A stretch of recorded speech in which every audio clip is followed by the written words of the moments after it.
On a snow-laden Christmas Eve in Chicago, Carter Flynn stood at the entrance of Rosewood Bistro, his broad shoulders dusted with fresh powder, his heart weighted with something far heavier than the winter cold.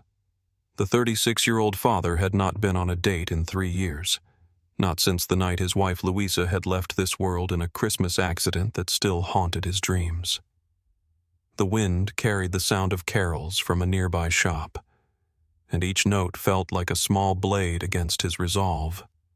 He had promised his daughter he would try, had looked into her hopeful blue eyes that morning, and nodded when she asked if he was really going to meet someone special.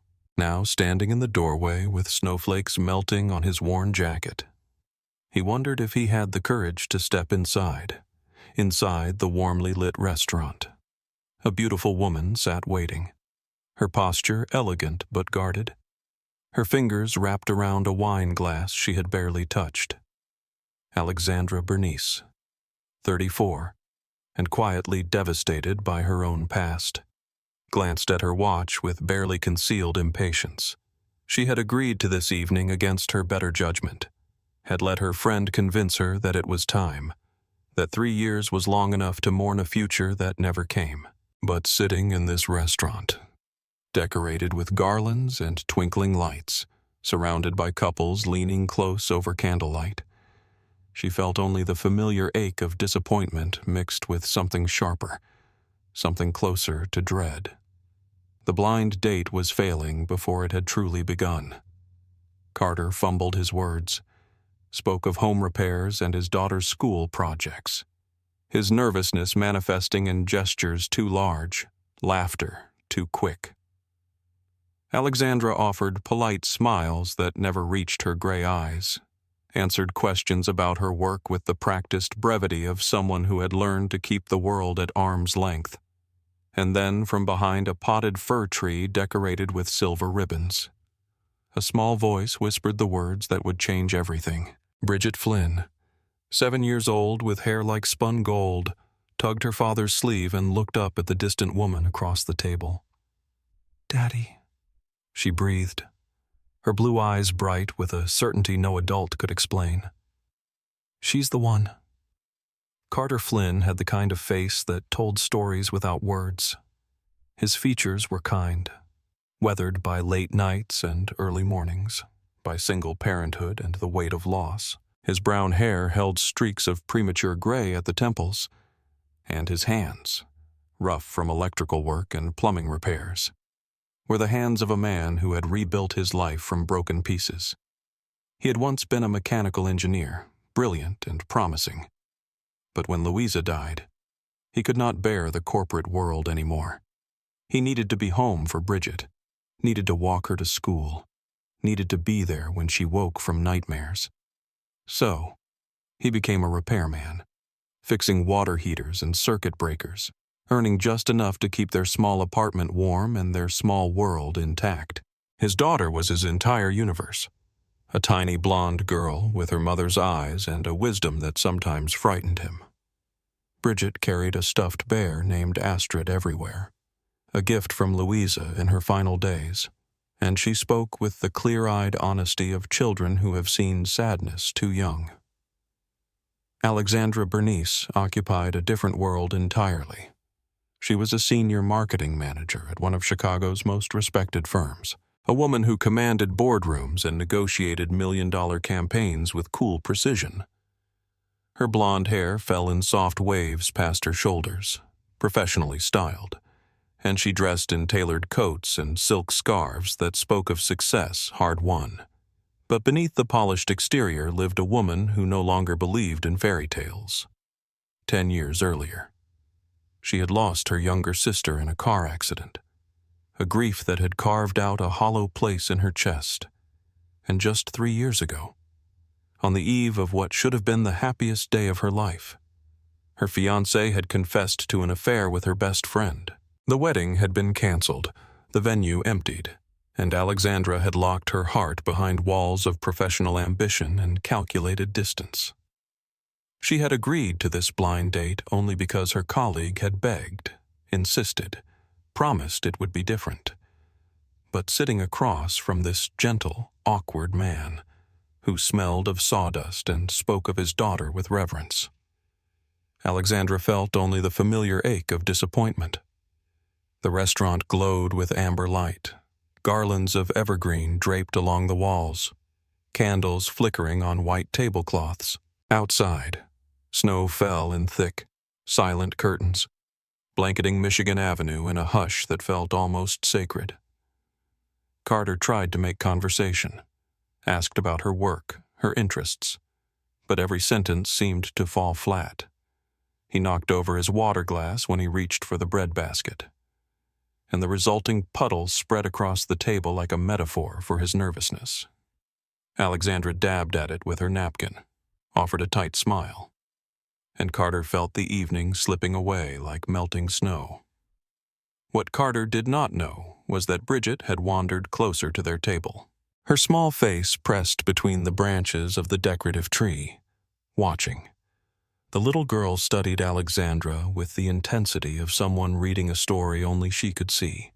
She noticed the way Alexandra's fingers kept returning to a silver necklace at her throat, a delicate chain holding a tiny snowflake pendant. She saw how Alexandra's eyes grew distant when Carter mentioned Christmas traditions, how her breath caught just slightly, as though she were swallowing pain. Bridget recognized that look. She saw it in her father's eyes every December, the shadow that passed over his face when carols played in grocery stores, the way he held his coffee cup a little tighter when neighbors spoke of family gatherings. Alexandra's snowflake necklace had been a gift to her younger sister, Emma, purchased at a street fair during a December years ago when the world still felt safe. Emma had loved snow, had danced in it, had believed in the magic of every unique crystal. When Emma died, Alexandra found the necklace in her sister's jewelry box and had worn it ever since, a quiet mourning she carried against her skin. She touched it now unconsciously as Carter spoke of his wife's love for winter, how Louisa had made snowflakes from paper every year and hung them in their windows. The coincidence pressed against Alexandra's carefully constructed composure like a crack in ice. Carter noticed the necklace, too, noticed the sudden moisture in Alexandra's eyes before she blinked it away. He wanted to ask, wanted to reach across the table and offer comfort for whatever grief he had accidentally touched. But before he could find the words, Alexandra stood abruptly, excused herself to the restroom, and Carter watched her walk away, her spine straight, her steps measured. He dropped his head into his hands, certain he had ruined everything. It was Bridget who appeared then, sliding into Alexandra's empty chair with her bear clutched to her chest. Carter looked up, startled. "Sweetheart, you're supposed to be at the kids' table with the crayons. She's sad like you. Daddy," Bridget said simply. "I can tell." Outside, the snow intensified, wind picking up. The weather service warnings Carter had ignored earlier now proving prophetic. The storm that had been predicted as minor was strengthening, and the temperature was dropping fast. Inside Rosewood Bistro, the first signs of trouble began with a flicker of the overhead lights, then a gust of wind that rattled the windows hard enough to draw nervous glances from other diners. When Alexandra returned to the table, her makeup carefully restored, she found Bridget sitting in her seat, small hands folded as though waiting for a grown-up conversation. "Your necklace is pretty," Bridget said, her voice gentle. "My mama had one like it. She's in heaven now." Alexandra's breath stopped. She looked at the child, really looked, and saw the same hollow ache she carried mirrored in eyes too young to understand such loss. "I'm very sorry," Alexandra whispered, lowering herself into the chair beside Bridget rather than across from her. "My little sister is in heaven, too. She loved snowflakes." Carter watched the exchange, something shifting in his chest. A door he had bolted shut 3 years ago beginning to crack open. The lights flickered again, and this time they stayed dimmed. A waiter hurried past with an apologetic expression, murmuring about power fluctuations through the tall windows. The street outside had transformed into a whiteout. Visibility reduced to mere feet. Cars crawled along the avenue, their headlights diffused into useless halos. The bistro manager appeared, hands raised to quiet the murmuring crowd, announcing that the city had issued travel warnings and that streets were closing due to rapid accumulation and black ice. Carter immediately stood, his protective instincts overriding his awkwardness. "Bridget, we need to get home before this gets worse." He looked at Alexandra, apology written across his face. "I'm sorry. I need to get her somewhere safe." Alexandra stood too, her professional facade slipping to reveal genuine concern. "The buses have stopped running. I heard someone say the trains are delayed. How far do you live?" 40-minute walk in good weather," Carter admitted. "With Bridget in this storm, I don't know." Bridget, seeming to sense the adult anxiety building, squeezed her father's hand. "It's okay, Daddy, we'll be okay." But the child's reassurance proved premature. As Carter helped Bridget into her coat, as Alexandra gathered her own belongings, the little girl's attention was drawn to the window, to the swirling white world beyond. She had never seen snow fall so thick, had never watched it pile against glass in drifts that seemed to climb higher by the minute. Without thinking, entranced by the beauty and strangeness of it, Bridget slipped away from her father's side and pushed through the bistro's front door into the storm. The cold hit her like a physical force, stealing her breath, and she stumbled forward, her small boots immediately sinking into snow that reached past her knees. She wanted to turn back, but the door had closed behind her, and the wind was so loud she could not hear her own voice inside. Carter turned to take Bridget's hand and found empty air. His heart stopped. "Bridget!" He spun, searching the immediate area. Then the color drained from his face. "Bridget!" The word came out as a roar that silenced the restaurant.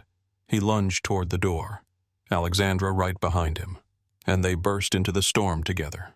The wind sliced through clothing, the snow so thick it obscured the street, the buildings, everything. Carter's voice cracked as he called his daughter's name, panic stripping away every careful control he had built over 3 years of single fatherhood. This was his nightmare, the one that woke him gasping at 2 a.m, the terror that he would lose her the way he had lost Louisa, that he would fail the one person who needed him most. Alexandra, shivering in her wool coat that was elegant but utterly inadequate for a blizzard, saw the raw fear in Carter's face and made a decision. She would not leave him alone in this. She cupped her hands around her mouth and called for Bridget. 2. Her voice nearly lost in the howling wind. They moved together, checking behind cars, between storefronts, Carter's hands shaking as he swept snow away from potential hiding spots. It was Alexandra who spotted the small pink shape huddled against a parked vehicle in the restaurant's parking area, a tiny figure nearly buried in white. "There," she pointed, and Carter was already running, his boots slipping on ice, his body crashing to his knees beside his daughter. Bridget was crying, her face red with cold, her teeth chattering so violently she could not speak.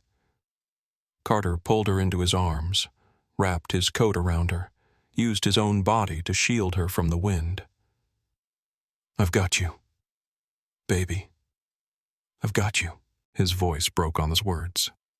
Alexandra arrived seconds later and without hesitation removed her own scarf and wrapped it around Bridget's head and shoulders, then pressed herself against Carter's back, adding her body as another barrier against the storm. The 3 of them huddled there, strangers hours ago, now locked together in a fight against nature's fury.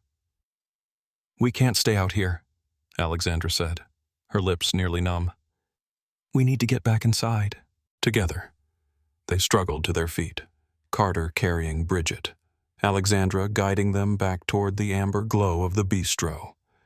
They stumbled through the door and nearly collapsed, snow sliding off them in chunks, water pooling on the floor.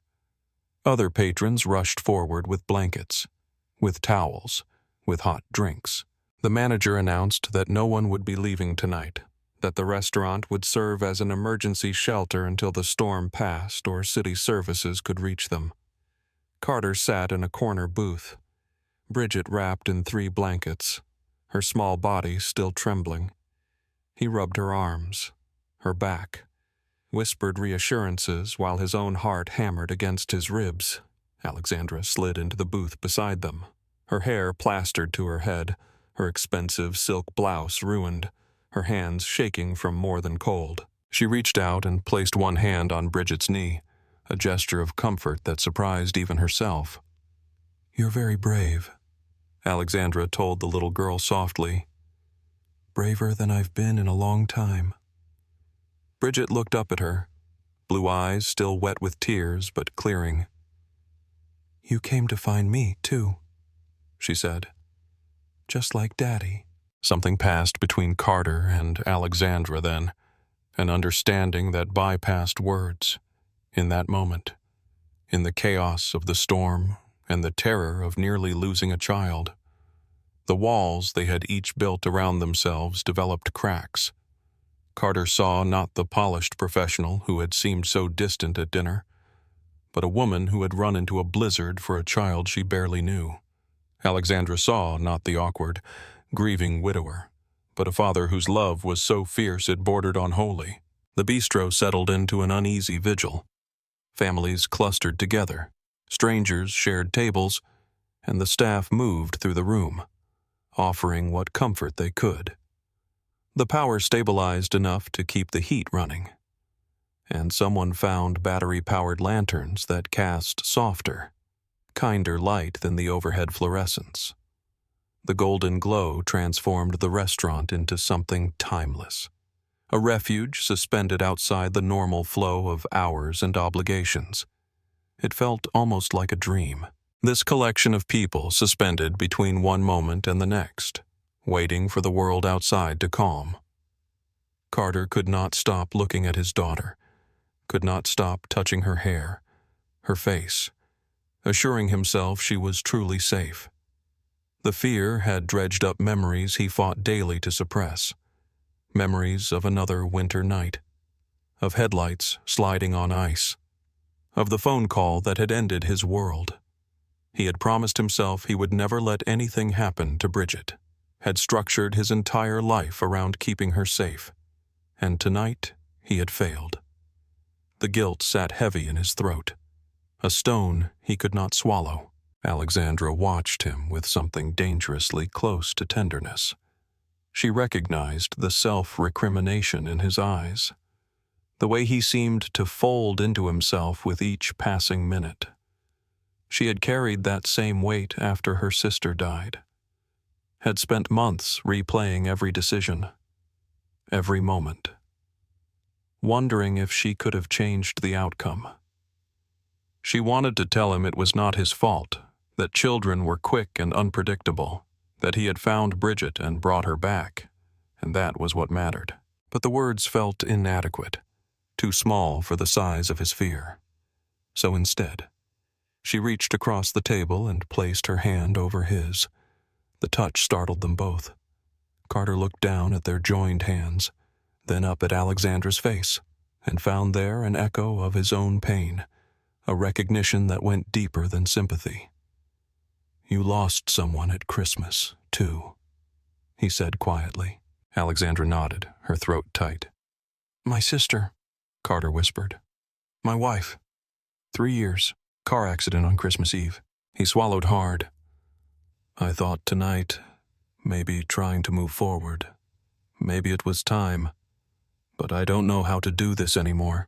I don't know how to be anything other than Bridget's father. I don't know how to trust anyone anymore," Alexandra confessed. "I built my whole life around being someone who doesn't need anyone, who can't be hurt again. And then I watched you run into that storm for your daughter. And I thought, maybe I've been wrong about what strength looks like." Bridget, drowsy from warmth and exhaustion, murmured something neither adult caught at first. Alexandra leaned closer. "What did you say?" "Sweetheart." "You're not scary anymore." Bridget said sleepily. You look like Mama when you smile at Daddy. Alexandra's eyes filled. And this time she did not try to hide it. Carter's hand tightened around hers, and they sat there. Two broken people beginning to believe against all odds that broken things could still fit together. But peace was fragile, and the night was not yet finished with them. Across the restaurant near the bar, where a few patrons had gathered to watch the storm through the large windows, a man stood watching Carter and Alexandra with narrowed eyes. Silas Orton had worked with Alexandra for 5 years, had asked her to dinner a dozen times, had been refused each time with polite professionalism. He had seen her arrive at the bistro tonight, had watched her blind date unfold from his own table in the corner, and he had felt the sting of rejection sharpen into something uglier when he saw the way she looked at the ordinary, plainly dressed repairman across from her, when the storm had trapped them all inside. Silas had initially been pleased, thinking it gave him more time to position himself as the better choice, the more suitable companion. But watching Alexandra tend to Carter's child, seeing her hold Carter's hand with a gentleness she had never shown him, Silas felt his ego curdle into spite. He approached their table with a smile that did not reach his eyes, 2 cups of coffee in his hands as though offering kindness. "Alexandra, I thought you might need this." He set 1 cup in front of her, then turned to Carter with practiced condescension. "Quite a night for a first date, isn't it? Though I suppose Alexandra told you this was all part of the office charity initiative?" Carter blinked, confused. "Charity initiative?" Silas widened his eyes in mock surprise. "Oh, she didn't mention. We've been running this program at work, pairing executives with people from, well, different backgrounds. Community outreach, you know. Good for the company image." He clapped Carter on the shoulder with false camaraderie. "I think it's wonderful what you're doing participating. Not everyone would be comfortable being someone's good deed." The words landed like stones. Carter's face went very still, his hand withdrawing from Alexandra's as though burned. Alexandra stared at Silas with dawning horror, understanding immediately what he had done, what he was trying to do. "That's not true," she said sharply. "Silas, that's a complete lie." But the damage was already taking root. Carter stood, his movement stiff, his expression shuddered. "It's fine," he said quietly. "I should check on Bridget." Except Bridget was right there looking between the adults with worried eyes, sensing something wrong. "Carter, please." Alexandra stood too, reaching for him. "He's lying. There's no charity program. I agreed to this date because a friend set it up, because I thought maybe I was ready to try again." "It's okay," Carter repeated, and the emptiness in his voice was worse than anger. "Thank you for helping with Bridget. I appreciate it." He lifted his daughter into his arms, blankets and all, and moved to a different booth across the room, his back to Alexandra, his shoulders rigid with hurt. Silas smiled at Alexandra's stricken face. "I was just trying to help clarify things. No need to let misunderstandings drag on." "Get away from me," Alexandra said, her voice shaking with fury. "You're a petty, cruel man, and you just hurt someone who's been through enough." "I hurt someone," Silas scoffed. "You're the one slumming with the help. Alexandra, I was doing you a favor, reminding you who you actually are." "I know exactly who I am," Alexandra said coldly. "I'm someone who just realized she's been wasting years of her life working alongside people like you." She turned away from him, but her hands were trembling, her heart fractured by the look on Carter's face, by the way he had retreated as though expecting rejection all along.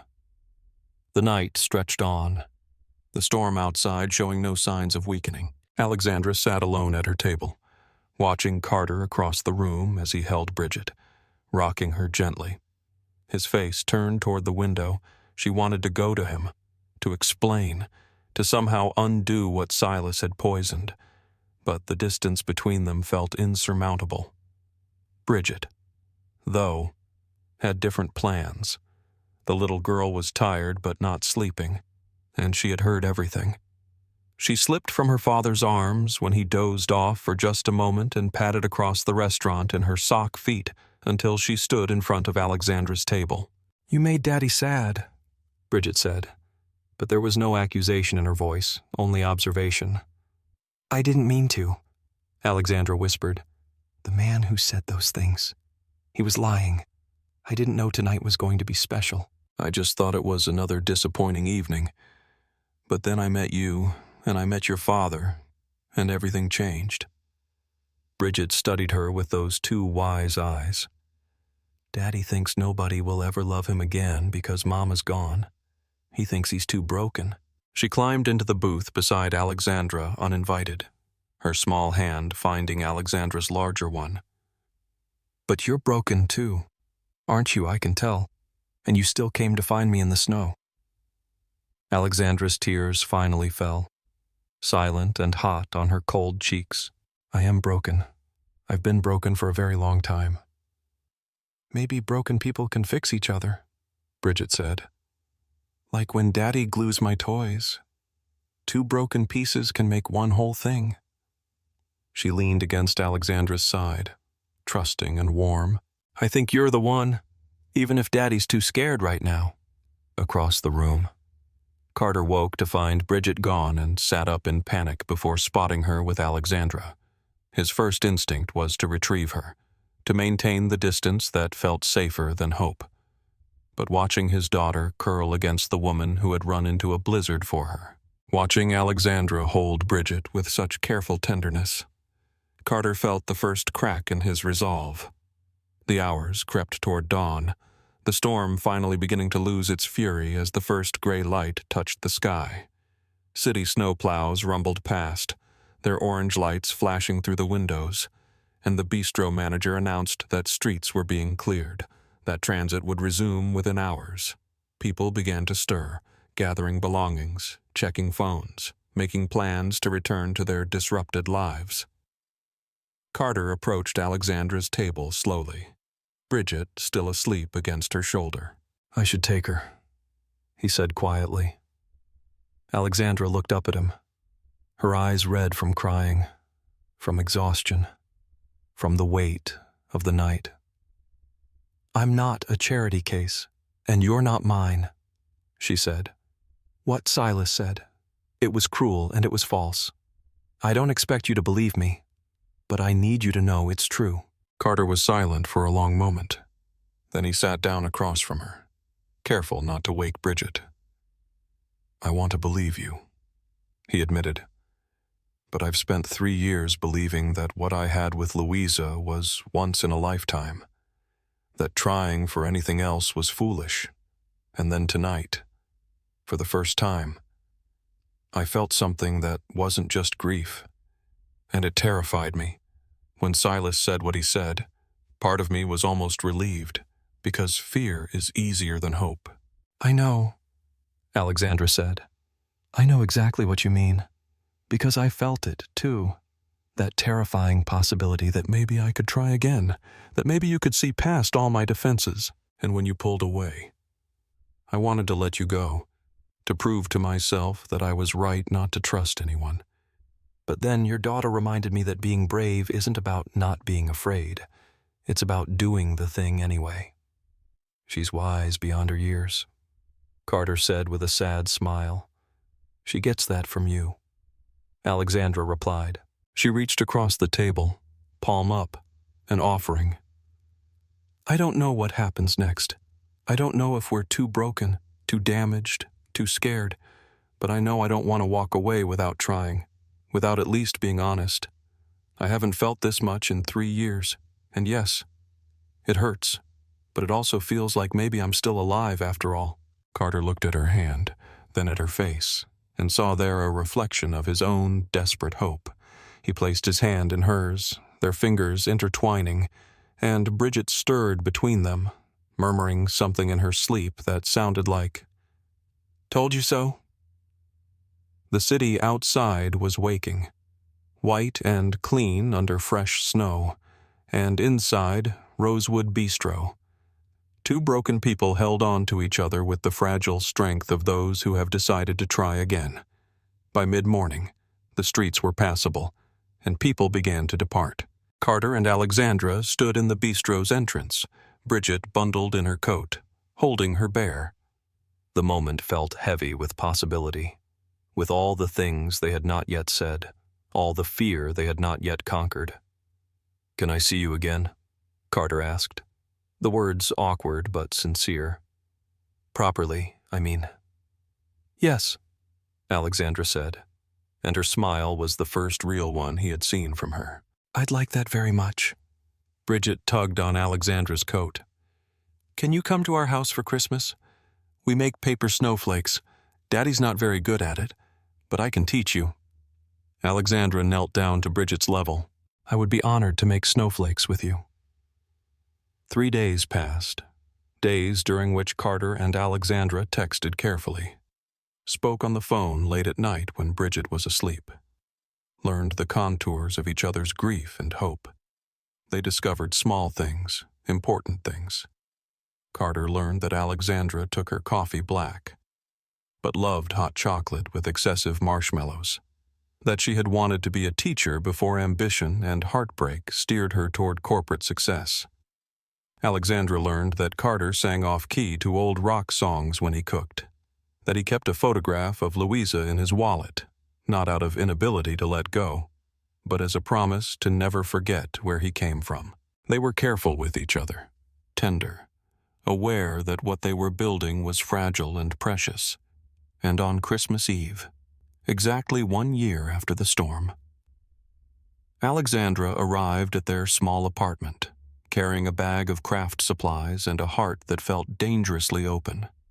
She had stood outside their building for 5 minutes, breathing in the cold air, steadying herself. This was the moment, she knew, when she would either step fully into the possibility of love again or retreat to the safety of solitude. She chose the former, chose courage, chose the chance to become whole.